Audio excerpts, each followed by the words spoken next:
My son died during an alleged business trip. At the funeral, my daughter-in-law sent me a message. I won't attend. Something came up. Take care.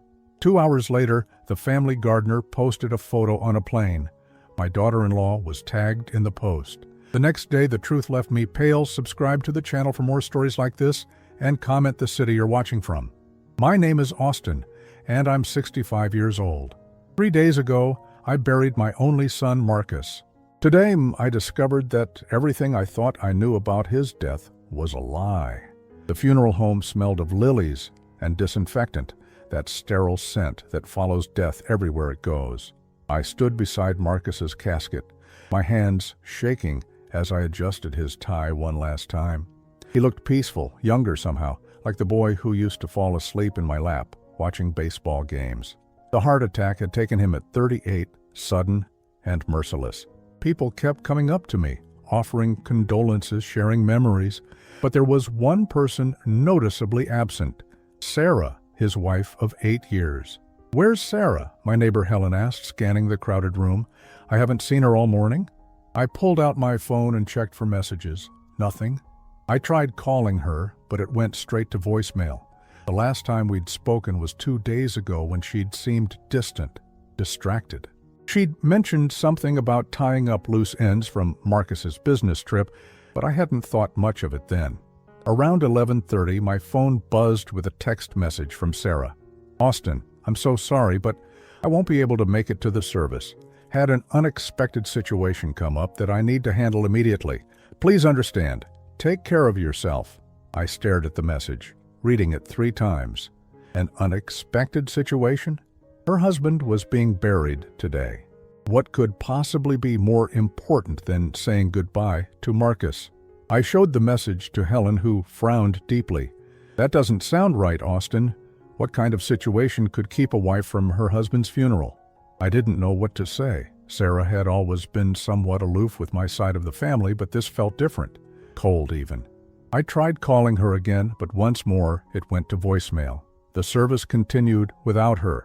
I gave the eulogy alone, talking about Marcus's dedication to his work, his love for hiking, the way he could fix anything with his hands.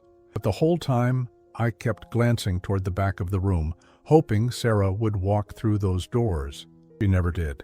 After the burial, I went back to my house feeling emptier than I'd ever felt in my life. Marcus had been my world since his mother died 12 years ago. Now he was gone, and his own wife couldn't even be bothered to show up for his funeral.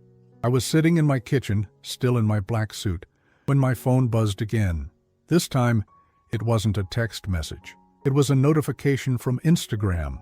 Diego, the landscaper who'd been working on Marcus and Sarah's yard for the past 2 years, had posted a new photo.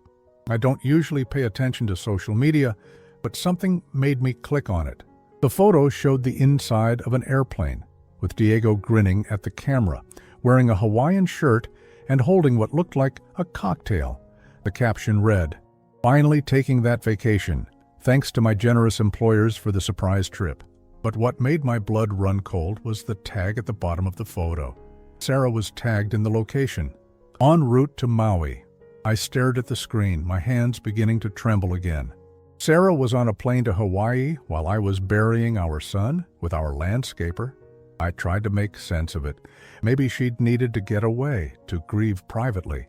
Maybe Diego had just happened to be on the same flight. But deep down, I knew those explanations didn't hold water. I called Marcus's best friend, Jake, who had spoken at the service. "Jake, did Marcus mention anything to you about Sarah lately? Anything that seemed off?" There was a long pause on the other end. "Austin, I didn't want to say anything today, but Marcus had been acting strange the past few weeks. He seemed worried about something. He even asked me if I knew any good divorce lawyers." My heart sank. "Divorce lawyers?" "Yeah. He said he'd discovered something about Sarah that changed everything, but he wouldn't tell me what. He said he was going to confront her when he got back from his business trip." I hung up the phone and sat in silence. Marcus had been planning to confront Sarah about something, and now he was dead from a sudden heart attack. Sarah was on a plane to Hawaii with another man instead of attending his funeral. Something wasn't right. Something was very, very wrong. I went to Marcus's house that evening using the spare key he'd given me years ago.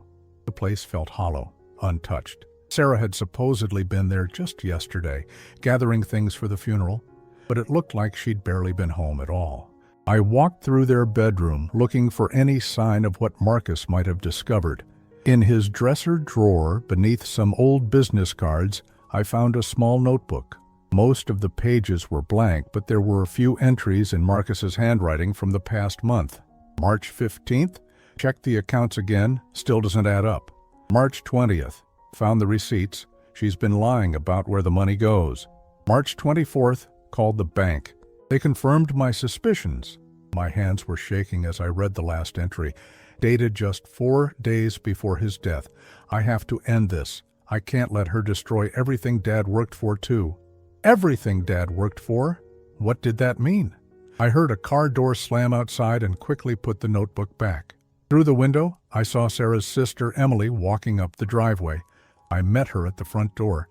"Austin," she said, looking surprised to see me. "I was just coming to check on the house. Sarah asked me to pick up a few things." "Where is Sarah, Emily? Why wasn't she at the funeral?" Emily's face flushed red. "She's going through a really difficult time right now. Sometimes people grieve differently. She's in Hawaii with the landscaper." Emily's expression changed, caught off guard. "I don't know what you're talking about." "I saw the photo, Emily. She's on vacation while we buried Marcus." Emily looked away, unable to meet my eyes. "Austin, there are things about Marcus and Sarah's marriage that you don't understand." "Then help me understand." She was quiet for a long moment, then shook her head. "It's not my place to say, but Sarah isn't the villain you think she is." She pushed past me into the house, gathered a few items, and left without another word. That night, I couldn't sleep. I kept thinking about the notebook, about Marcus's fear that Sarah would destroy everything I'd worked for. What had she been doing with their money? And why had Marcus felt the need to protect my assets? I'd built a modest but comfortable life through 40 years of work as an electrician. I owned my house outright, had a decent retirement fund, and had always planned to leave everything to Marcus when I died. But if Marcus had been worried about Sarah getting her hands on my money, the thought made me sick. Had my son died trying to protect me from his own wife? As I lay in bed staring at the ceiling, one question kept echoing in my mind. If Sarah had discovered that Marcus was planning to divorce her, what lengths would she have gone to stop him? The next morning, I drove straight to Diego's house. I'd found his address and Marcus's phone contacts, and I needed answers. The small duplex looked empty, but I knocked anyway. No response. His neighbor, an elderly woman watering her flowers, looked over at me. "You looking for Diego?" "He left yesterday morning with 2 big suitcases. Said he was going on vacation." "Did he mention when he'd be back?" He shrugged. "Didn't say, but he looked pretty excited about it. Had a big grin on his face when he loaded up that Uber." I thanked her and drove home, my mind racing. Diego had left for vacation the same day as Marcus's funeral. The same day Sarah couldn't attend because of her unexpected situation. I needed more information, so I called Marcus's office. His secretary, Mrs. Chen, answered on the second ring. "Mr. Austin, I'm so sorry for your loss. Marcus was such a good man." "Thank you, Mrs. Chen. I have a question about his last business trip. Where exactly did he go?" There was a pause. "Business trip? Mr. Austin, Marcus didn't have any business trips scheduled. He'd actually taken time off that week to handle some personal matters." My heart stopped. "Are you sure?" "Absolutely. He specifically requested the time off about 2 weeks ago, said he had some important family issues to resolve." I hung up, feeling dizzy. Sarah had told everyone that Marcus died of a heart attack while on a business trip, but he wasn't on a business trip at all. He'd taken time off to handle personal matters, probably to confront her about whatever he'd discovered. I went back to Marcus's house, this time with a purpose. I searched more thoroughly, looking through papers, checking his computer, going through every drawer. In his home office, I found a file folder hidden behind some books. Inside were bank statements, credit card bills, and receipts dating back 6 months. What I saw made my stomach turn. Sarah had been systematically draining their joint accounts. Small amounts at first, $200 here, $500 there. But in recent months, the withdrawals had gotten larger, $3,000 from their savings, $5,000 from their checking, $8,000 from Marcus's business account. The receipts told an even more disturbing story. Expensive jewelry, designer clothes, spa treatments, fancy dinners, all charged to their accounts, but none of them from places Marcus would have been. The dates showed she'd been spending money while telling Marcus she was visiting her sick mother in Phoenix. But the most damning evidence was a receipt dated 3 weeks before Marcus's death. Sarah had withdrawn $15,000 in cash from their joint savings account, the same day Marcus had written in his notebook about calling the bank. I sat back in his desk chair, feeling sick. My son had discovered that his wife was stealing from him, and he'd taken time off work to confront her about it. Instead of a business trip, he'd been planning to end his marriage. My phone rang, startling me. It was an unknown number. Hello? Is this Austin Mills? The voice was young, nervous. Yes, who's this? This is Tyler. I work at First National Bank. I was Marcus's account manager. I heard about what happened and I wanted to offer my condolences. Thank you, Tyler. Actually, sir, there's something else. Marcus had scheduled an appointment with me for the day after he died. He wanted to discuss separating his accounts from his wife's and removing her access to everything. He seemed really concerned about protecting his assets.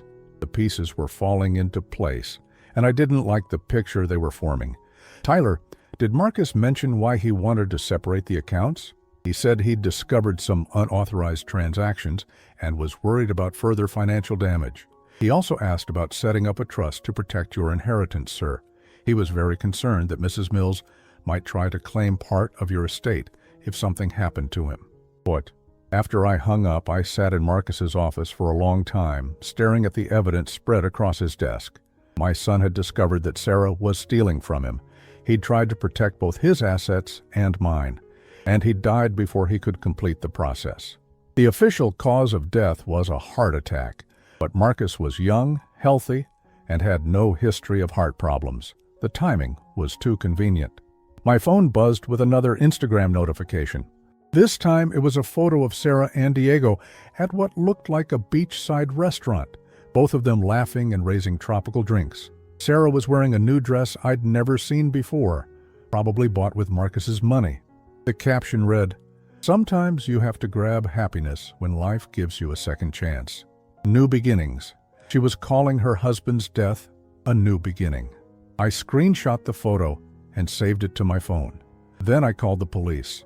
"I'd like to speak to someone about my son's death," I told the dispatcher. "I think there might be more to it than we originally thought." Detective Rodriguez met me at the station an hour later. She was a middle-aged woman with kind eyes but a no-nonsense demeanor. "Mr. Mills, I understand you have concerns about your son's death. Can you tell me what's brought this on?" I laid out everything I'd discovered: the missing money, the fake business trip, Sarah's absence from the funeral, the vacation photos. Detective Rodriguez listened carefully, taking notes. "The death certificate lists the cause as cardiac arrest," she said when I finished. "Was there an autopsy?" "No," Sarah said it wasn't necessary since the cause was obvious. Detective Rodriguez raised an eyebrow. "She made that decision?" "Yes." She said Marcus wouldn't have wanted his body disturbed, and I was too grief-stricken to think clearly. "Mr. Mills, I have to ask, do you think your daughter-in-law might have harmed your son?" The question hung in the air between us. Saying it out loud would make it real, would mean admitting that the woman Marcus had loved and trusted might have killed him. "I don't know," I said finally, "but I think we need to find out." Detective Rodriguez nodded. "I'll need to see all the financial documents you found, and we'll need to speak with Mrs. Mills when she returns from her trip. What if she doesn't come back? Then we'll go get her." As I drove home from the police station, my phone rang. It was Sarah. "Austin," her voice was cheerful, relaxed. "I heard you've been asking questions about me." My blood ran cold. "Sarah, where are you?" "I'm somewhere beautiful, Austin. Somewhere Marcus and I always dreamed of visiting together. It's just a shame he couldn't make it."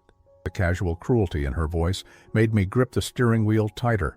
"You should have been at his funeral." "Funerals are for the living, Austin. Marcus is gone. I have to think about my future now." "What about his money, Sarah? What about all the cash you've been taking from your accounts?" There was a long pause. When she spoke again, her voice had lost all pretense of warmth. "I don't know what you think you've discovered, but you're playing a dangerous game, old man. Marcus died of a heart attack. End of story. And if you keep spreading lies about me, you might find yourself having some health problems too. The line went dead. Sarah's threat echoed in my mind for days. The casual way she'd mentioned me having health problems sent chills down my spine. But I wasn't going to back down. Not when my son's death might have been murder. Detective Rodriguez called me 3 days later. "Mr. Mills, we've been digging into your daughter-in-law's background. What we found is disturbing." I met her at the station again, this time accompanied by Detective Harrison, a tall man with graying temples who specialized in financial crimes. "Sarah Mills has been very busy," Detective Harrison began, spreading documents across the table.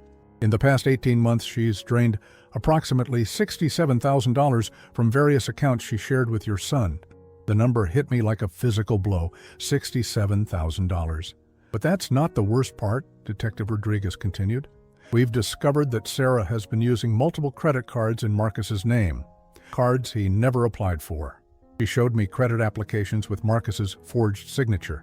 The writing looked similar to his, but something about the letter formations was off. I'd seen Marcus's handwriting thousands of times. This wasn't quite right. She's accumulated over $43,000 in debt using these fraudulent cards," Detective Harrison said. "Your son likely had no idea these accounts even existed." I felt sick. "So she was stealing from him and destroying his credit at the same time." "It gets worse. We found evidence that she'd been planning this for over a year.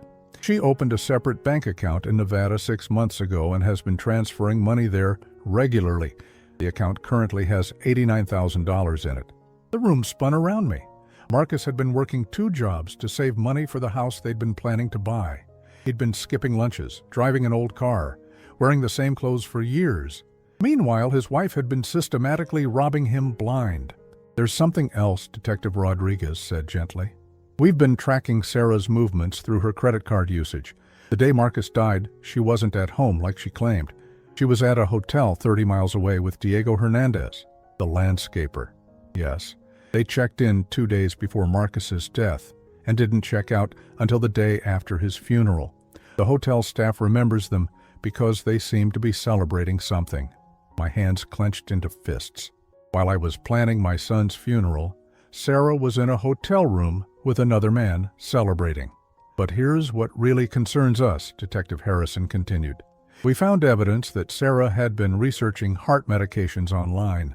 Specifically, she'd been looking into drugs that could cause cardiac arrest in healthy young men." The words hit me like a sledgehammer. "You think she poisoned him?" "We think it's a strong possibility. We've requested an exhumation order so we can perform a proper autopsy. Given the suspicious circumstances and the financial motive, a judge has agreed to expedite the process." I sat in stunned silence. My son hadn't just been robbed, he'd been murdered, and by the woman he'd trusted most in the world. "There's more," Detective Rodriguez said. "We've been in contact with law enforcement in Hawaii. Sarah and Diego are staying at the Grand Wailea Resort under assumed names, but hotel security cameras have confirmed their presence. They've been living very extravagantly, expensive dinners, spa treatments, shopping sprees, with Marcus's money." With Marcus's money. Detective Harrison leaned forward. "Mr. Mills, we believe Sarah discovered that Marcus was planning to divorce her and cut off her access to his assets. She had 2 choices: lose everything in a divorce or eliminate Marcus and inherit as his widow. She chose murder. We believe so, and based on what we've uncovered, this wasn't a crime of passion. This was premeditated, calculated murder for financial gain." That afternoon, I went to Marcus's grave for the first time since the funeral.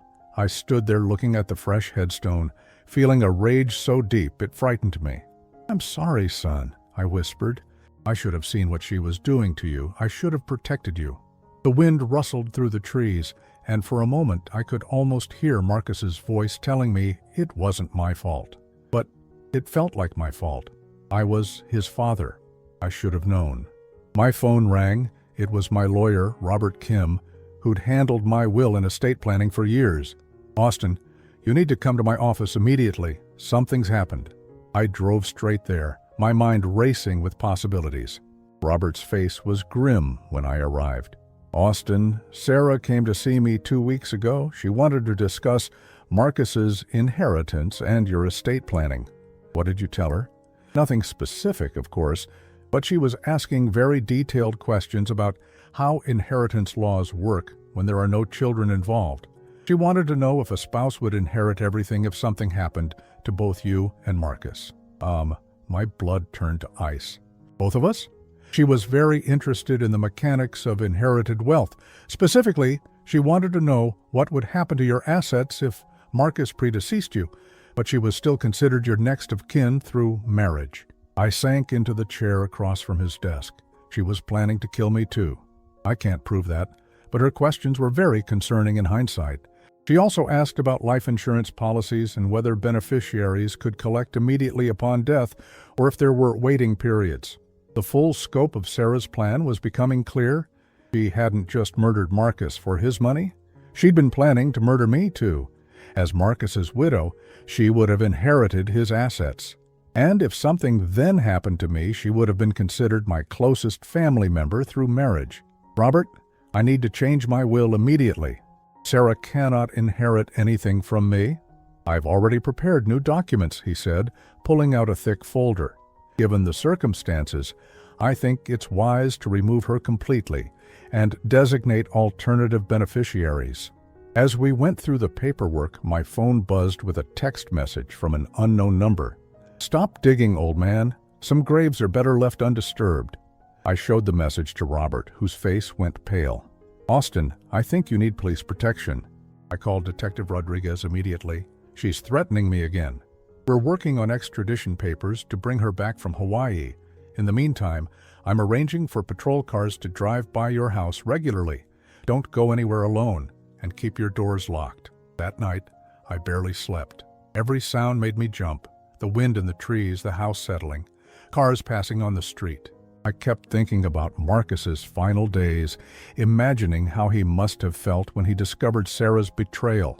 Had he confronted her? Had she poisoned him during that confrontation?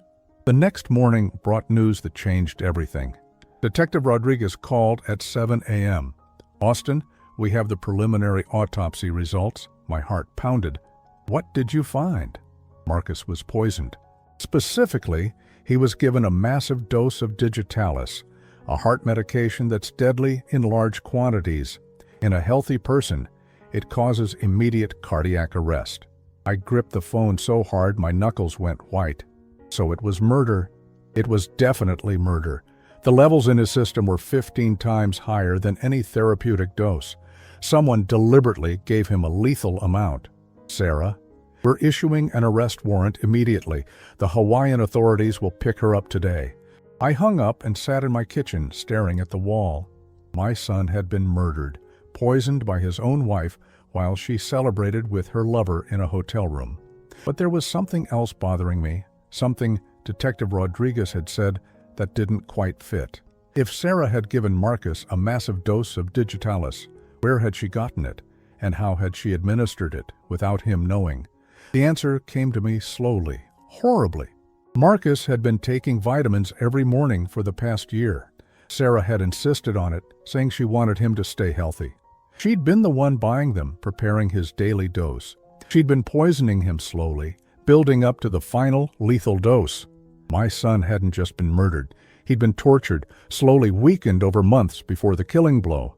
As this realization sank in, my phone rang again. This time, it was Sarah herself. "Hello, Austin." Sarah's voice was different now, cold, calculating, stripped of any pretense of grief or innocence. "The police know what you did, Sarah. They found the digitalis in Marcus's system." She laughed, a sound that made my skin crawl. "Did they? How interesting. But proving I gave it to him is an entirely different matter, isn't it? They'll figure it out. They know about the money you stole, the credit cards, everything." "Money?" Her tone was mocking. "Marcus was my husband. I had every right to access our accounts. As for credit cards, well, spouses apply for things all the time. Very hard to prove I forged anything." The casual way she dismissed her crimes made my stomach turn. "You murdered him, Sarah. You poisoned your own husband." "I didn't murder anyone, Austin. Marcus had a heart attack. very sad, very sudden, but these things happen, especially to men under stress. But what stress? The stress of discovering you were robbing him blind? There was a pause, and when she spoke again, her voice was sharper. Marcus was weak. He couldn't handle the truth about what a real marriage requires. I needed financial security, and he was too selfish to provide it willingly. So you decided to take it by force. I decided to take what was rightfully mine.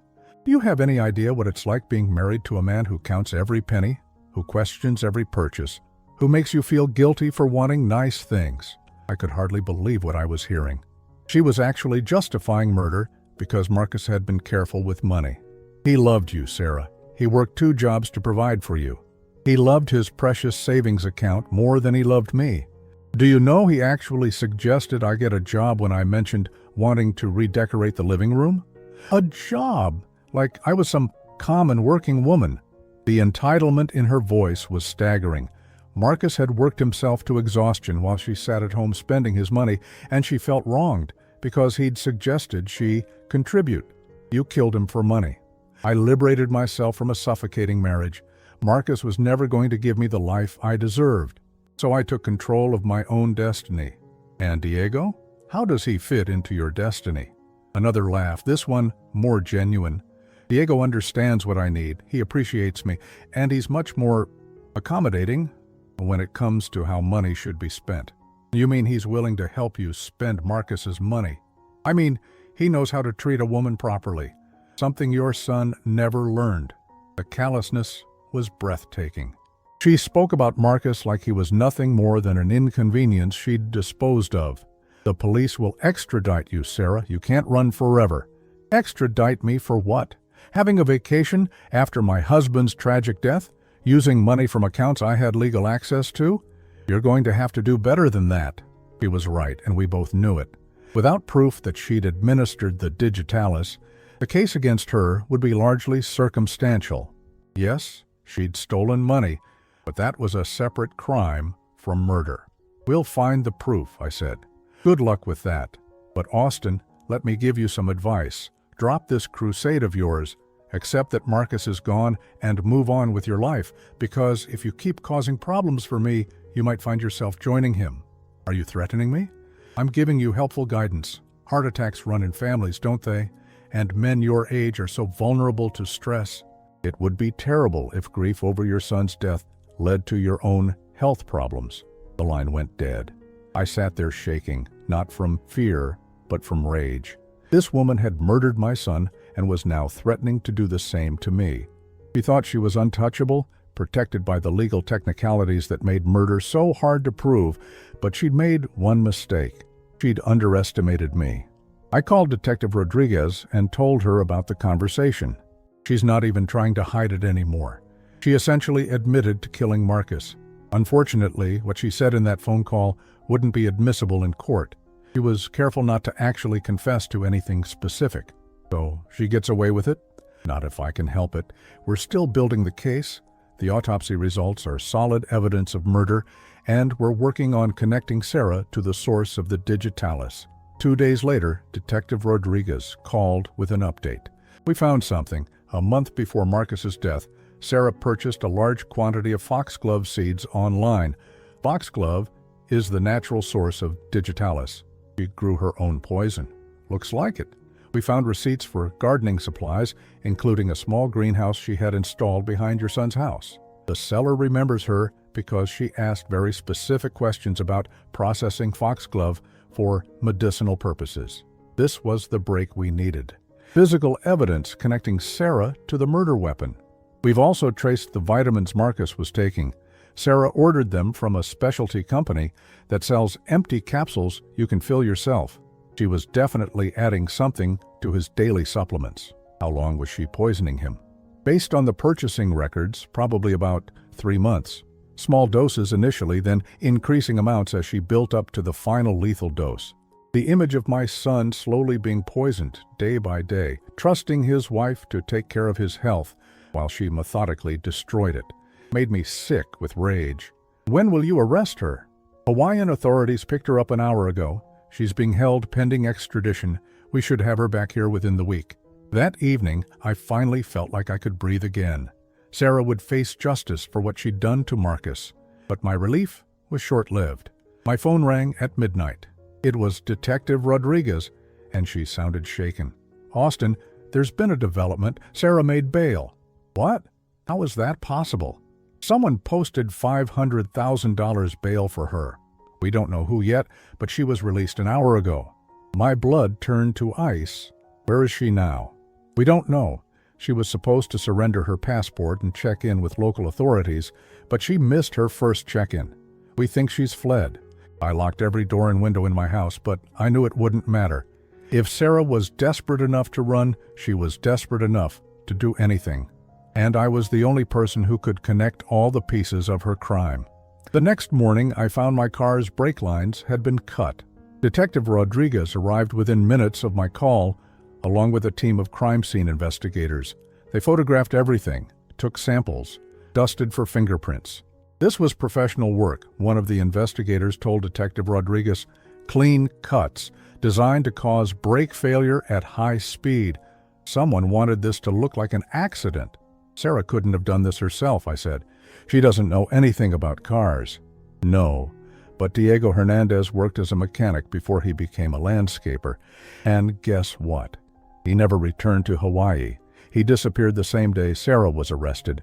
They were working together, and now they were both hunting me. The woman who'd murdered my son was trying to finish the job by killing me too." "We're putting you in protective custody," Detective Rodriguez said. "This has gone beyond a murder investigation. You're in immediate danger." As they escorted me to a safe house, I realized that Sarah's plan had been even more elaborate than I'd thought. She hadn't just murdered Marcus for his money. She'd planned to murder me too, making it look like the grief-stricken father had died of natural causes shortly after losing his son. But I wasn't going to make it easy for her. She'd killed my boy, but she wasn't going to kill me, and I was going to make sure she paid for every single thing she'd done. The war between us was just beginning. The safe house was a modest 2-bedroom apartment in a nondescript complex across town. Detective Rodriguez had assured me it was secure, but I felt like a caged animal. Every sound made me jump. Every shadow outside the window could be Sarah or Diego coming to finish what they'd started.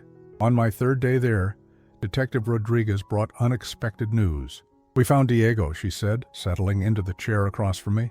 "He's in a hospital in Los Angeles, barely alive." I leaned forward. "What happened to him?" "Apparent overdose, heroin mixed with fentanyl. He's been in a coma for 2 days. Something about this didn't feel right.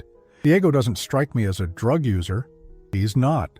We found no history of drug use, no paraphernalia in his hotel room, nothing to suggest he was an addict. The doctors say the dose was massive.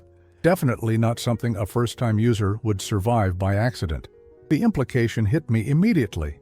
Sarah did this to him. "That's what we think. Diego knew too much, became a liability. She probably convinced him to celebrate their freedom with some champagne, slipped the drugs in his drink." I felt a chill run down my spine. Sarah wasn't just a murderer. She was systematic about eliminating anyone who could expose her. First Marcus, now Diego. I was next on her list. Is Diego going to make it? The doctors aren't optimistic, but if he does wake up, he might be able to give us testimony that could put Sarah away for life. That afternoon, I had a visitor I wasn't expecting. Emily, Sarah's sister, arrived at the safe house accompanied by Detective Rodriguez. "Emily insisted on seeing you," the detective explained.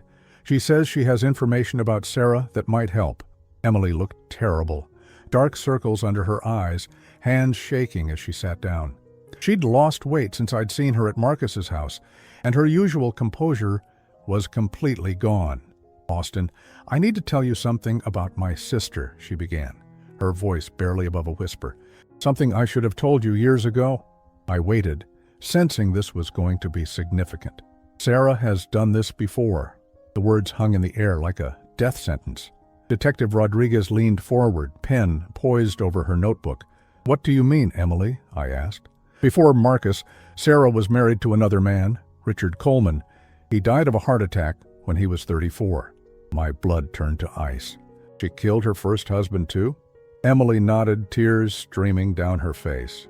Richard was healthy, athletic, no family history of heart problems. But Sarah inherited his life insurance policy and the house they'd bought together. About $200,000 total. Why didn't you tell anyone? I suspected, but I had no proof, and Sarah threatened me. She said if I ever accused her of anything, she'd make sure something happened to my daughter. Jessica was only 12 then. I couldn't take that risk. Detective Rodriguez was writing furiously. Do you know where Richard Coleman died? Which jurisdiction? Phoenix, Arizona. About 6 years ago. Sarah moved here right after the funeral, said she needed a fresh start. We'll contact Phoenix PD immediately, Detective Rodriguez said. If there are similarities in the cases, it could establish a pattern. Emily wiped her eyes with a tissue. There's more. After Richard died, Sarah told me she'd figured out the perfect crime. She said heart attacks were impossible to investigate because everyone just assumed they were natural. She bragged about how easy it had been to collect the insurance money. The picture was becoming clearer. Sarah wasn't just a desperate woman who'd killed her husband in a moment of panic. She was a serial killer who'd perfected her method with her first victim. Emily, why are you telling us this now? I asked. Because I can't live with the guilt anymore. Marcus was a good man, and I let him die because I was too afraid to speak up. But when I heard she was targeting you too, she shook her head. I won't be responsible for another death. Is there anything else we should know? Emily hesitated, then nodded. Sarah has been planning this for a long time. She keeps detailed records, bank account numbers, life insurance policies, asset valuations. She researches her targets carefully before she marries them. You're saying Marcus was targeted from the beginning? I think so. Sarah met him at that financial planning seminar, remember? She'd been attending those for months, looking for the right victim. Someone with assets, but no family to ask questions. The coldness of it was staggering. Sarah hadn't fallen in love with Marcus and then decided to kill him for money. She'd selected him as a victim from their first meeting. There's something else, Emily continued. Sarah has been asking me questions about you for months. Your financial situation, whether you have a will, what would happen to your money if you died. I thought she was just making conversation, but now she's been planning to kill me since before she murdered Marcus. Emily nodded miserably. I think she saw Marcus as a stepping stone to get to you. Your house, your retirement savings, everything you've worked for. Keep it yours. After Emily left, Detective Rodriguez and I sat in silence for a long time. We have enough to arrest her for Richard Coleman's murder if we can find her, she finally said. But first, we need to locate her. She could be anywhere by now. Maybe not. Serial killers often stick to familiar patterns. Sarah knows this area, has connections here. My guess is she's still close by, waiting for the right opportunity to get to you. That evening, I came up with a plan. It was dangerous, probably stupid, but I was tired of hiding while Sarah plotted my death. I want to draw her out, I told Detective Rodriguez. Use myself as bait? Absolutely not. Too risky. She's going to keep trying until she succeeds. At least this way, we can control the situation. Detective Rodriguez shook her head. Austin, this woman has killed at least 2 people that we know of. She's not going to hesitate to kill a third. Then we make sure she doesn't get the chance. It took 2 days to convince her, but eventually Detective Rodriguez agreed to my plan. We would stage my return to normal life, make it look like I was no longer under police protection. Sarah would have to surface if she wanted to get to me. The trap was simple. I would return to my house, resume my normal routine, and wait for Sarah to make her move. The police would be watching from hidden positions, ready to intervene when she showed herself. Remember, Detective Rodriguez warned me, the moment you see her or anything suspicious, you signal us immediately. Don't try to be a hero. I moved back into my house on a Tuesday morning, making sure to be visible to any neighbors who might report my presence. I mowed the lawn, checked the mail, did all the normal things someone would do after being away. The first day passed without incident. So did the second. On the third night, I got a text message from an unknown number. I know you're not really alone, old man, but I'm patient. I can wait. She was watching me. The trap was working. I forwarded the message to Detective Rodriguez, who confirmed that surveillance teams had seen no one suspicious in the area. Sarah was being very careful. On the fourth night, She made her move. I was sitting in my living room, reading a book and trying to look relaxed when I heard the soft scrape of a window being opened in the back of the house. My heart started pounding, but I forced myself to remain calm and wait for the signal to move. Footsteps whispered across the kitchen floor. Sarah was inside my house. I reached for the panic button Detective Rodriguez had given me, but before I could press it, I heard her voice behind me. "Don't move, Austin, and don't even think about calling your police friends." I turned slowly. Sarah stood in the doorway to my living room, pointing a gun at me with steady hands. She looked different, thinner, harder, with cold eyes that held no trace of the woman who'd once smiled at me across Marcus's dinner table. "Hello, Sarah. You've been a very troublesome old man," she said, stepping closer. "I tried to be merciful, give you quick deaths like I gave Marcus, but you just wouldn't cooperate." "Marcus, so you're going to shoot me instead?" She smiled, and it was terrifying. "Oh no, Austin. You're going to have a heart attack, just like your son, just like my dear departed husband, Richard." She pulled a syringe from her pocket with her free hand. "Digitalis, just like I gave Marcus. The autopsy will show you died of grief and stress. Very touching, really." I glanced toward the window, hoping to see some sign of the surveillance team, but there was nothing. "They can't help you," Sarah said, noticing my look. "I've been watching this house for days. I know exactly where your little police friends are hiding. They're expecting me to come through the front door or break a window. They'll never see me leave through the basement." She'd outmaneuvered us. The trap had become a real trap, and I was the one caught in it. "Any last words, Austin? Something I can tell the police about your final moments when I call them in tears about finding your body?" I looked at this woman who'd murdered my son, who was about to murder me, and felt a rage so pure it burned away my fear. "Just one thing, Sarah." "What's that?" I smiled. "You should have checked the basement more carefully." Sarah's confident expression flickered for just a moment. "What are you talking about?" "The basement window you came through," I said calmly. "The one I've been leaving unlocked for 3 days. The one with the motion sensor camera I installed last week." Her eyes widened slightly, but she kept the gun trained on me. "You're bluffing. Camera's been recording everything since you broke in. Your face, the gun, the syringe, your confession about killing Marcus and Richard, all of it streaming directly to Detective Rodriguez's phone." The color drained from Sarah's face as she realized what I was saying. She'd been so focused on avoiding the visible surveillance that she'd walked right into a trap of my own making. "Even if that's true," she said, trying to regain her composure, "you'll still be dead. The recording won't bring you back." "No, but it'll put you in prison for the rest of your life, and that's enough." Sarah's hand tightened on the gun. "Then, I guess, we both lose." "Otoya." At that moment, Detective Rodriguez's voice came through a hidden speaker I'd had installed. "Sarah Mills, this is the police. The house is surrounded. Put down your weapon and step away from Mr. Mills." Sarah spun toward the window, and I saw my chance. I lunged forward, grabbing for the hand holding the syringe. She was younger and stronger, but desperation gave me strength I didn't know I still had. We struggled, crashing into my coffee table, sending books and papers flying. The syringe skittered across the floor, out of reach. Sarah still had the gun, but in our struggle, she couldn't get a clear shot. "Let go of me, you old fool," she screamed, trying to bring the gun around. I held on, thinking of Marcus, thinking of all the pain she'd caused. "You killed my son," I gasped. "He deserved it. He was weak, just like you." The front door burst open, and Detective Rodriguez rushed in with 2 other officers, weapons drawn. "Drop the gun, now!" Sarah saw that she was finished. Her face contorted with rage as she pointed the gun at me one last time. "If I'm going down, you're coming with me." The shot was deafeningly loud in the small room. I waited for the pain, for the darkness, but it didn't come.